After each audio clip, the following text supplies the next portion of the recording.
Hey, Bird fans. You're listening to the Bird Fans Forever podcast with Jon Pemberton, Jon Diener, and myself, Steve Thate, the brains behind the whole operation. Go Birds!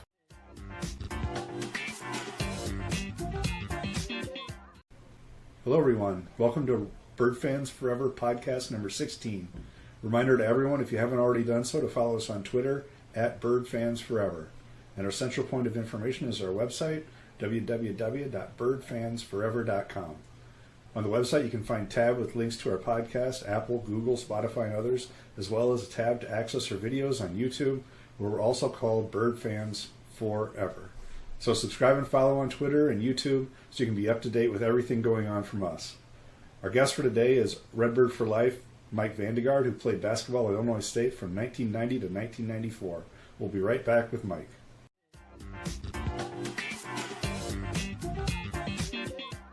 This is episode 16, Bird Fans Forever podcast, and we are here with Mike Vandegarde. He played from 1990. He's on the 90-91 season, went 5 and something. We won't talk about that.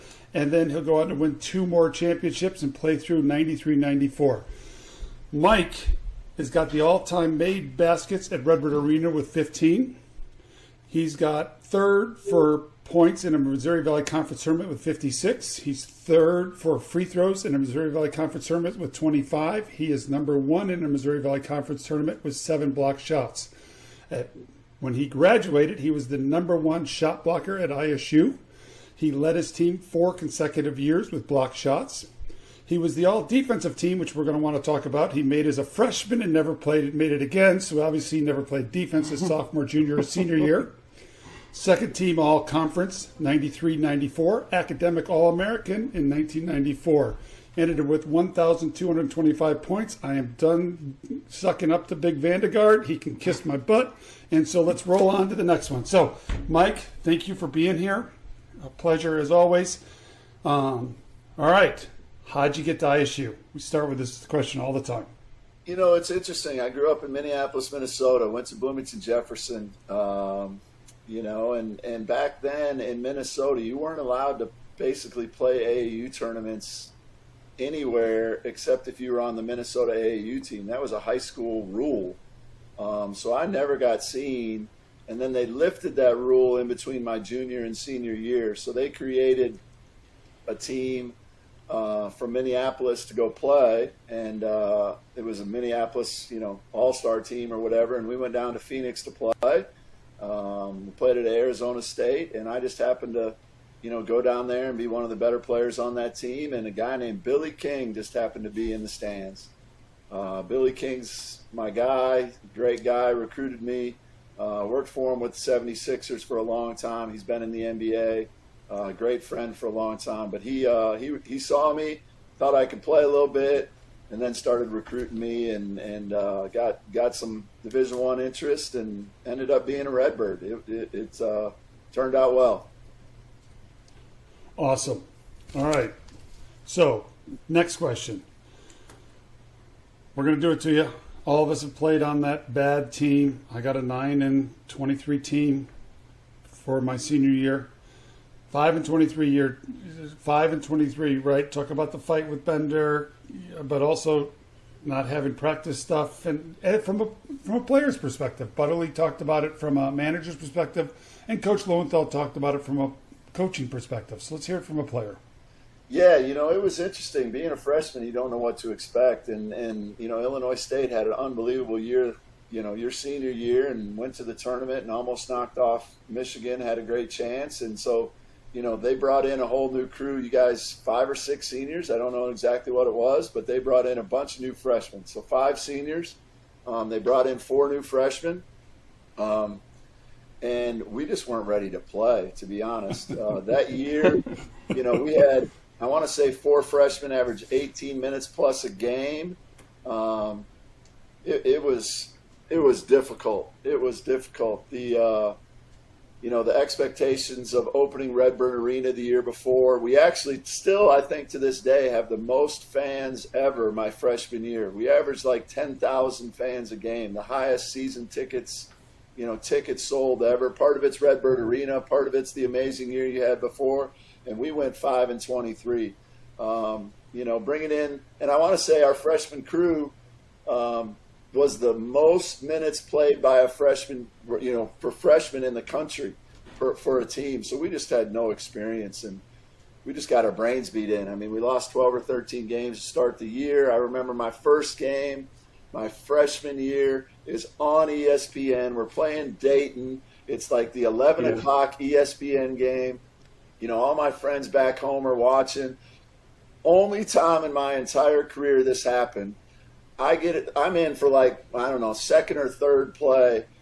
They score. I take the ball out of bounds. I'm not paying attention. I throw it in. They steal it. A guy comes in. I go to block the shot. The guy dunks right in my face. Like that was my welcome to Division I basketball. And then in the second half, something happens. I think I tip the ball away. We get a steal. They throw it ahead to me. I'm wide open at the free throw line.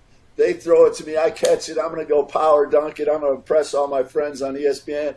First dribble, straight off my knee, right out of bounds. Like, oh, my gosh. And then sad thing is we got beat by 40. I mean, they beat us by like 100-60. It was just a thumping that I've never seen before in my life. That was welcome to Division I basketball. So needless to say, it didn't go very well. After we're about 9 or 10 losses in, the coaches are at their wits' end. We show up to the locker room one day, and locker room's locked. We're like, what the heck's going on? We're all standing outside the locker room waiting to get ready for practice. We don't know what to do. Finally, the coaches come in, and obviously they're not happy. I don't blame them. They come in there, and they like, you guys are treated like prima donnas. You guys are treated like, you got this beautiful locker room you don't take care of, blah, blah, blah. Sit down. So we all sit down, and we see like wires out of the wall, and there's nothing in our lockers. We're like, what the heck's going on? They had ripped the stereo out of the wall, and the wires are just hanging in the ceiling, and there's nothing in our lockers, and they had thrown everything in the big laundry bins, and they're like, everybody gets one pair of shoes, find a pair of shoes. So we all had to scrounge around and find a pair of shoes. They took away our practice gear. We had to get like little gray boy V-neck BVD, T-shirts. They gave us a Sharpie marker and told us to write our number. One guy writes it 2 inches tall. The next guy's got, 17, inch letters. I mean, it's just, we looked like a bunch of rags, and we deservedly so. We had little, like the shortest shorts you could imagine, John Stockton age shorts for practice gear, and the BVDs, and we had to do the laundry. The managers weren't allowed to do the laundry for us. I mean, it was a rough week or two, and that was at, 9 or 10 losses in a row, and we took another couple losses, but then we actually won 3 games in a row. They wouldn't let us practice at Redbird Arena. We had to practice in the North Gym. They were like, you guys don't deserve any of this good stuff. So, it was rough being 5-23. But with that said, we went 5-15 our last, 20 games.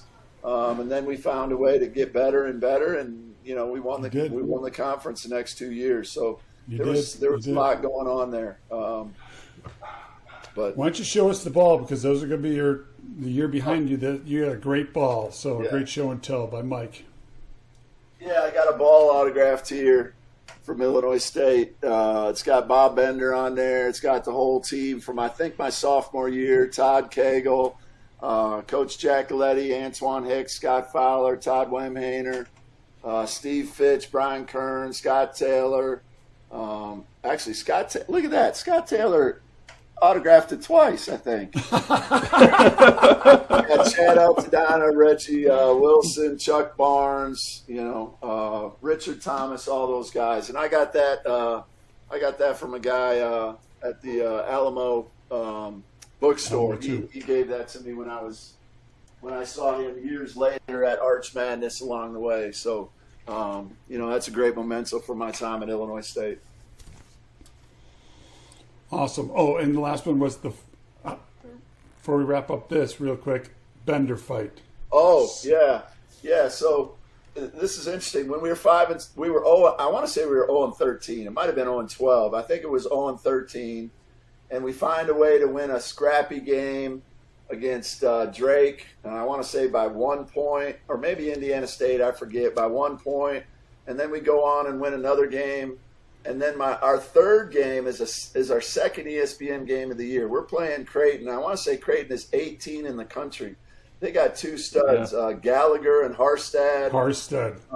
And there's no reason we should be even in the game. I mean, those guys were studs. That team was really good, and we actually beat them on ESPN. That was another Saturday morning, 11 o'clock game for our third win of the year.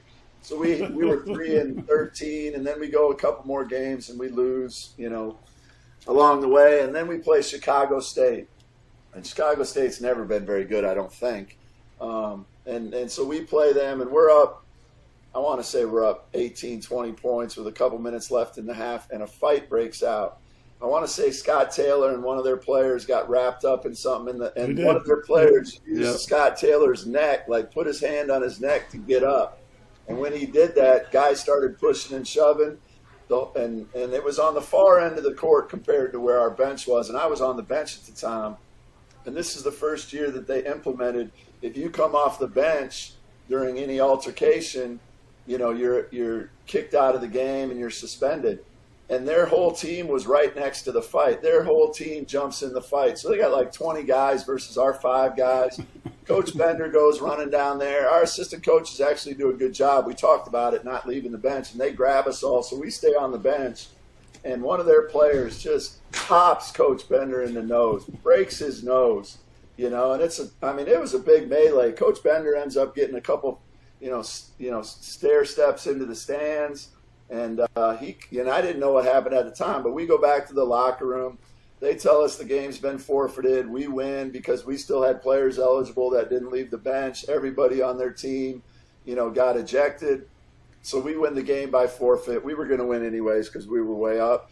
But the funny part about that story is Coach Bender broke his nose. And, he's in the locker room talking to us, and his nose, I'm not kidding, his nose is on his cheek.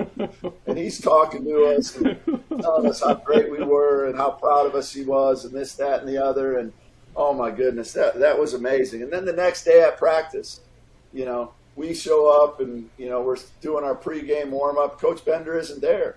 We don't know what's going on. And, we're doing our pregame or pre-practice warm-up, this and that. And finally we start shooting free throws. And all of a sudden, we hear somebody from, the back of the arena come running and screaming as loud as you could scream. And Coach Bender's just running as fast as he can. He's got full catcher's gear on.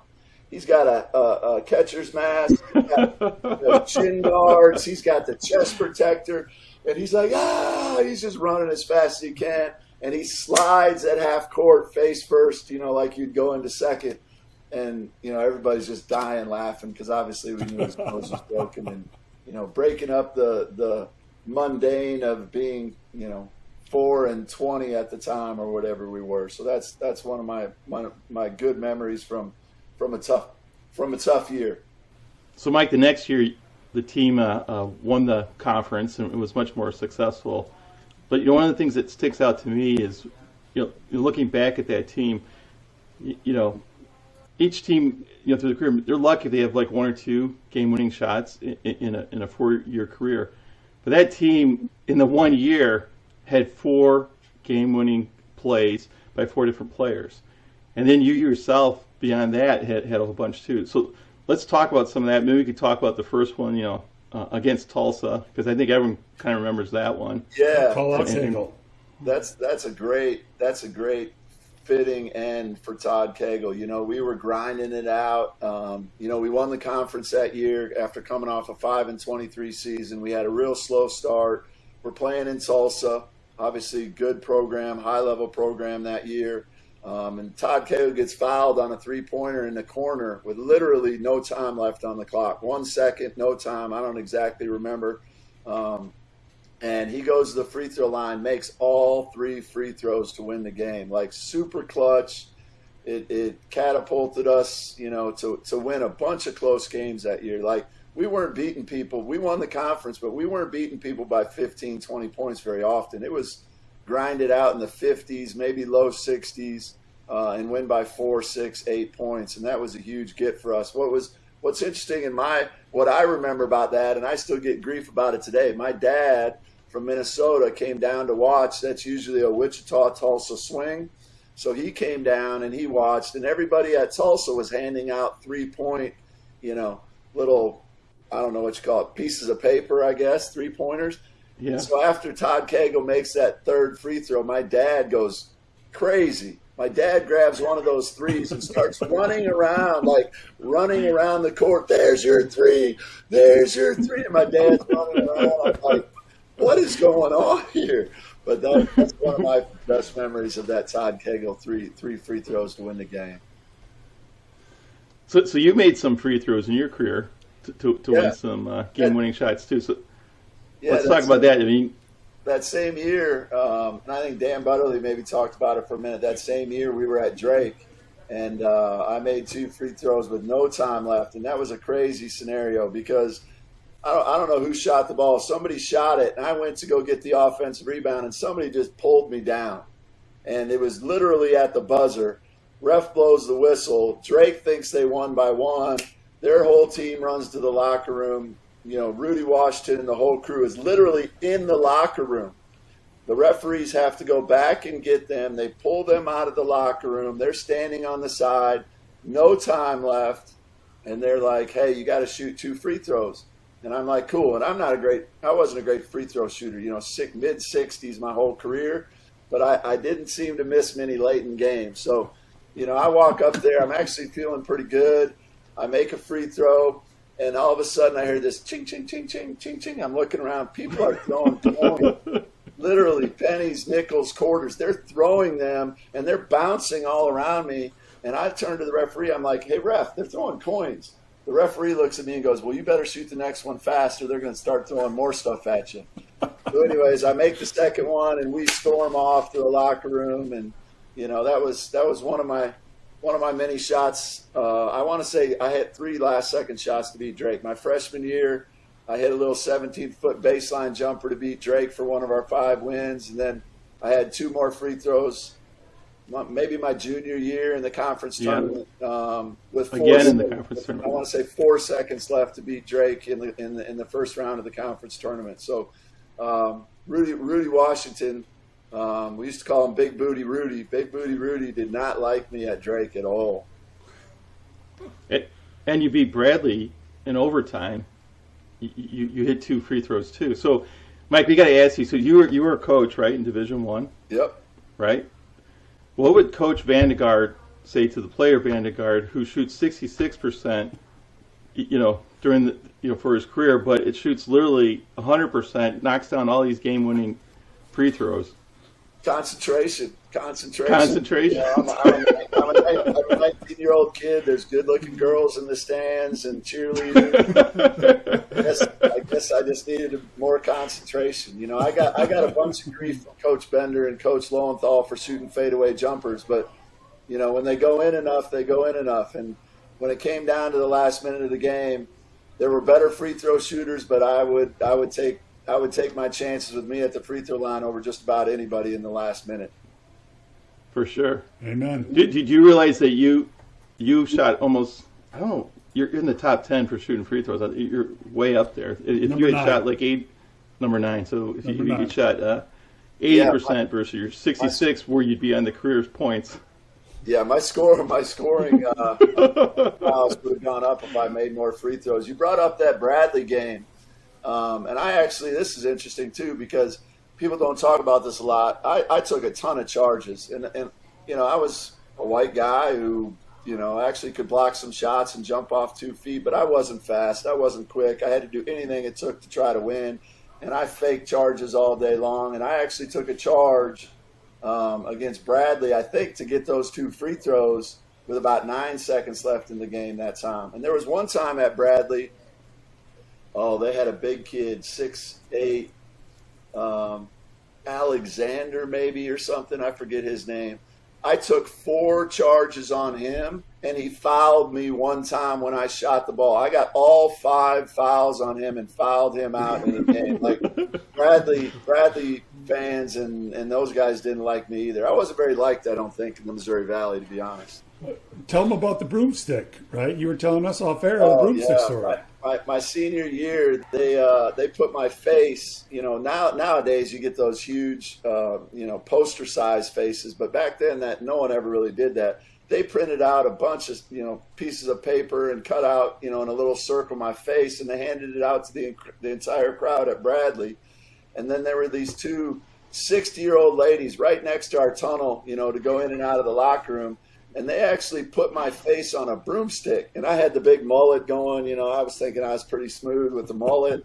I was pretty cool back in the 80s and 90s, especially Minnesota hockey player. That was a cool thing. Right. So I had the big mullet. And these ladies put it on a broomstick, with the mop, things going backwards. And as we're walking in and out of the locker room, before the game and at halftime, these old ladies are, 60 years old, jumping up and down, telling me how much of an asshole I am at Bradley. But those are some of the great memories and great times of playing high level basketball for Illinois State. I wouldn't change them for the world. I mean, Diener and I always talk about this. There's certain players from certain teams, right, that they just seem like they're around the whole time. And you came in as a freshman, you played tons of minutes, so you played all 4 years. You had the mullet, which, was very, very noticeable, right? We even had a poll for best hair, and you got second to Paris. I voted for you. I had to get some votes. You got some votes, yeah. And so very noticeable. And you did those things. You took the charges. There's contact, the game-winning shots. And just as much as John and I could sit there and pick out some players, from other teams, we know that around the conference that you were just loved by the rest of the Missouri Valley. I got a good friend who was a roommate. He was the athletic director at Southern Illinois, and about once a year he would call me up with some supporter or booster, and he'd be like, "Hey, I got somebody on the phone. They're a big fan. They wanted to talk to you." And I'd get on, and they'd be like, "Man, I hated you at Illinois State. You suck." And it's interesting. My senior year, actually, this is an interesting story. I got knocked in the eye or the face, and I was bleeding. And some guy in like the third row or fifth row was just loving it, yelling, just loving the fact that I got hurt and this and that and the other. And literally, I'm sitting in my apartment about 4 or 5 days later, and this guy calls me up, and he's like, "Hey, I just wanted to tell you I was the guy in the 8th row, yelling at you and telling you how much you suck and this and that." And he's like, "I want to apologize. I have a son. If he would have got hurt like that, I wouldn't want anybody to say that to my son and this and that." I thought that was pretty cool, and I was like, "Hey, man, you're cool. A Saluki fan. You got to cheer for your team, and I understand it." And but it's funny the angriness and the visceral you can get from fans when you're kind of a player that stands out, as one of the leading scorers or one of the better players, and doing some of the dirty stuff you need to do to win games. And that was Illinois State at that time. We had a bunch of guys that were just tough, grind it out, do whatever it takes to win. Might not be the prettiest thing in the world, not making a ton of threes, not playing fast break all day. And, sometimes it just, it ends up that way. And I was happy to take it. Like, I loved it. I loved playing away just as much as I loved playing at home. People yell at you and that gets your juices going. You smirk at the crowd a little bit. You give them a little smile, like, "Hey, how you doing, man?" Like, "Yeah, you're in for a fight tonight. Let's see how it goes." I used to love that stuff. So that's what I was like, you could tell you embraced it, and you never backed down from it. Like, if anything, it just turned you up to another notch. The contact, everything. Absolutely. Like, that stuff, it gets me, my juices flowing just talking about it now. That competitive spirit. Some guys don't like it. Some guys are real competitive, but they don't like it when people are jumping their butt. But I was always kind of an underdog. Like I said, I didn't get recruited that much, for whatever reason, I could actually jump pretty well. Like I said, off 2 feet, got a lot of block shots, could get some dunks like that. But I couldn't jump off 1 foot to save my life. I couldn't move laterally to save my life. Like, you got to do every little thing you can: grab, hold, push, shove, amen, brother, fake, whatever you got to do. And when people start getting mad at you and you just trick the refs and tricked everybody, like, it just makes you smile. I loved it. Amen. So, Mike, your junior year probably was the best season, at least from a results standpoint. You guys started like 1-5 that year. You had a 1-point loss at Redbird Arena to DePaul, start 1-5, and then you guys really turned it around, and you finished that season 19-10, won the conference, but you weren't invited to the NIT. So, as a fan, I'm still bitter about that, but as a player, I am. What's it feel like? Because you guys had won the conference back-to-back years, and to not get invited to NIT, especially finishing on a high. You guys are finishing well. Yeah, that was tough. We've talked about it before. That 1-point loss to DePaul was tough. They were a solid team. That would have helped us tremendously get to that 20-win plateau. We actually had a shot to win it at the buzzer. I passed up, dumped it off, and we missed a layup at the buzzer, which was crushing. I'm telling you, it was crushing. But anyways, we bounced back. We didn't start real great any of my years there. Even my senior year and junior year, I don't necessarily think we got off to great starts. But, once we got into January and February, we turned it around and, played really well down the stretch. And we, won an outright conference championship, I think, for the first time in a long time. I know, Pemp, your team went, to the NCAA tournament, but you guys didn't win the conference. I don't think did not win the conference. Won the tournament. Yep. So we were hoping we'd get a chance at the NIT, and I think people actually thought we had a great chance to get in, and we didn't. And they've actually changed that rule now. All conference tournament or all regular conference champions make the NIT, and that transition in the NCAA happened shortly thereafter. And I don't know if we were a piece to that puzzle, but yeah, we really got snubbed that year. That was disappointing. Both years. So your senior year, you got a good amount of players returning, right? You had that class that came in as freshmen. You're seniors now, but there's a coaching change. So let's talk about like how that impacted that season, especially the beginning and in that whole transition. Yeah, it was different. Coach Stallings' style of play was way different than Coach Bender's. Coach Bender's style of play was kind of grind it out 3 round 2, get it to the post, play great defense and just kind of grind things out. Coach Stallings really wanted to open it up, shoot 3-pointers. Brought in some guys that fit his style a little bit, but the main core that was still there really wasn't that style of play. I didn't get as many touches in the interior, and he wanted to shoot a lot of threes, and we weren't a great shooting team at the time. And it was a difficult transition. We started off slow, but then I think we won 7 or 8, of our last 9 or 10 games, or 8 or 9 games. And we still finished 4th in the conference, had a good year. Our conference record, I want to say, was 12-5 or 13-5 or something. It's still pretty solid. It wasn't quite what we had hoped our senior year after winning 2 championships, but you go through a coaching change, it changes a lot. And Coach Stallings was an amazing coach, and he brought in his guys and did some amazing things after we left. It probably would have been beneficial if he could have tweaked how he wanted to coach. But it was his first time as a head coach. He had a lot of things that he needed to learn, and I think if he had to do it all over again, he might tweak some things to fit what our personnel had at the time. And I don't think he was ready to do that. He's coming from Kansas. He wanted to score 85 points a game and really change how things worked. And we were still good, but we weren't built to play like that. So after you graduate, you played a couple years, and then you coached a couple years. But eventually you make your way to the 76ers, right? And you're doing scouting? Yeah. And you were there for a long period of time, right? I was there 18 20 years. And the reason I jumped to the 76ers is Billy King, going back to my recruiting days when I was 17, 18 years old, and Billy recruited me, making lifelong friends.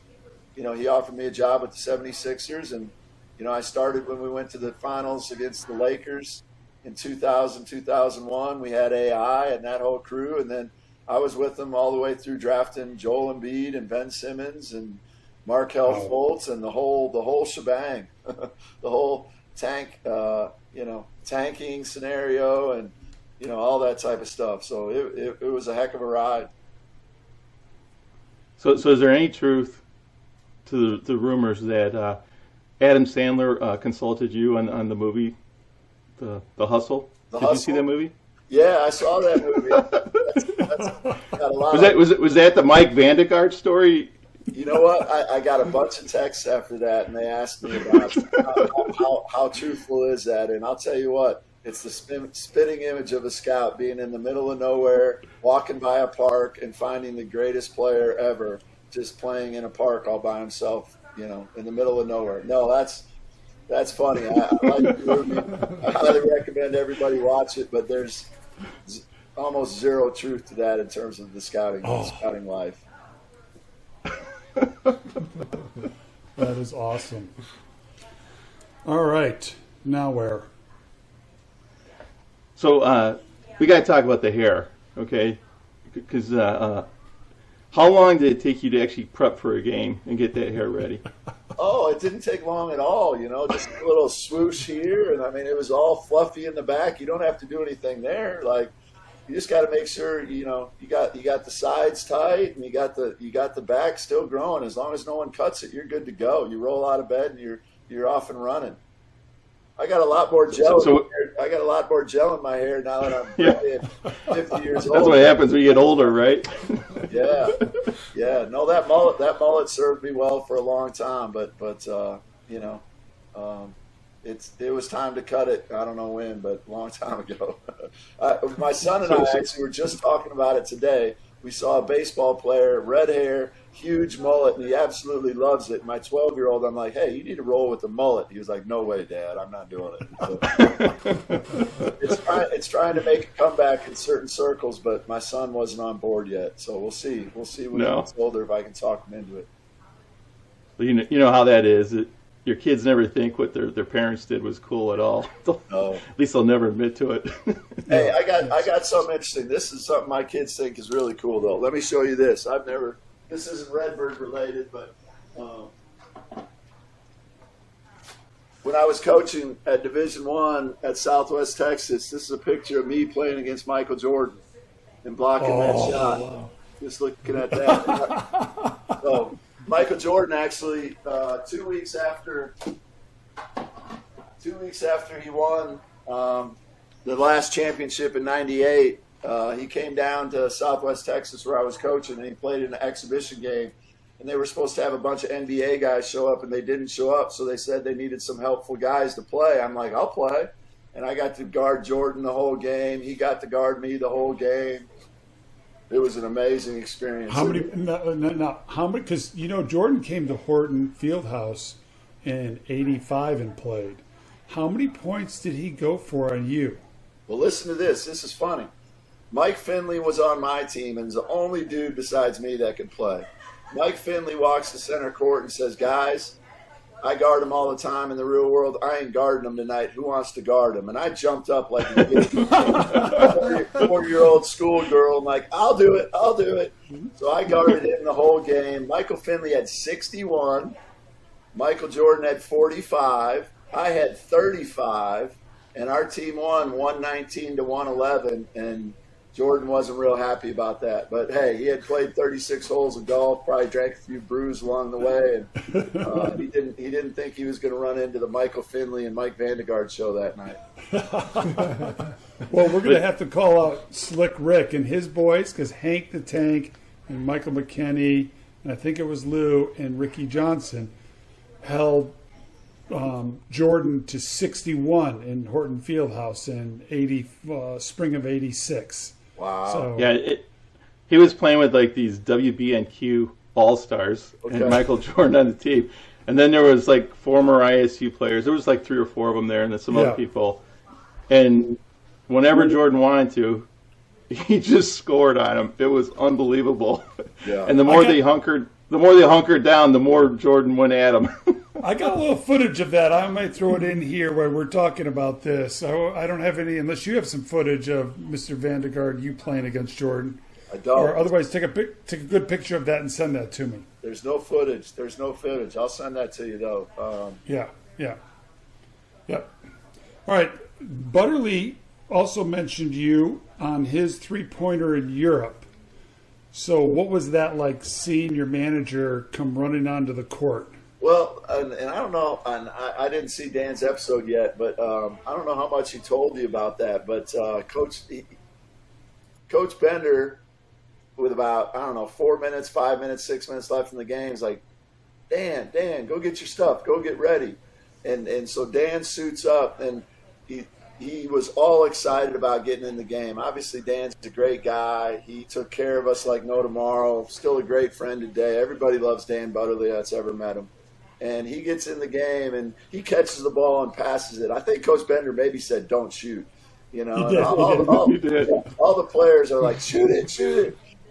So he catches it and passes it, and we're all like, what's going on, Dan? Shoot the ball. So a couple more times down the court, he finally shoots it, and I don't think he made his first couple shots, but I don't remember exactly. But he finally makes a shot. It goes in. We're going nuts, having the greatest time.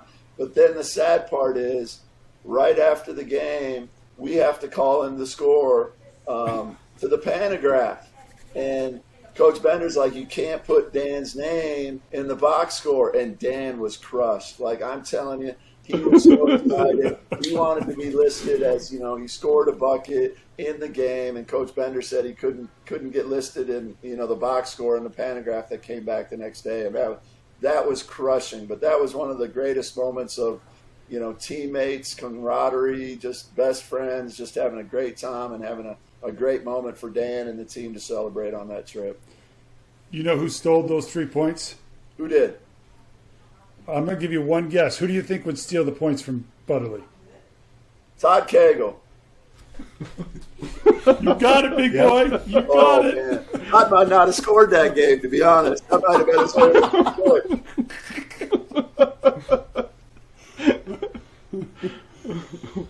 All right. So this has been episode 16. Mike, thank you so much. Give you any closing words you want to close with, big man? No. Just want to say thanks for having me on. Time at Redbird, being an ISU Redbird, some of the 4 best years of my life. Loved it to death. Wouldn't change a thing except maybe making the NIT now or then. That would have been nice. But, man, it's fun to revel in some old memories, and I appreciate you guys, talking to us and keeping Redbird history alive. It's really awesome. Thank you. Thanks. Mike Thank you. Vandegarde, episode 16. We said it off air. I couldn't get my game winners to go down free throw wise. Big mad respect for you, brother, for knocking on those free throws like that, right? And so, but one last dig, I shot 72% from the free throw line. So this is Bird Fans Forever, and we're cutting out. Take it away, big boy.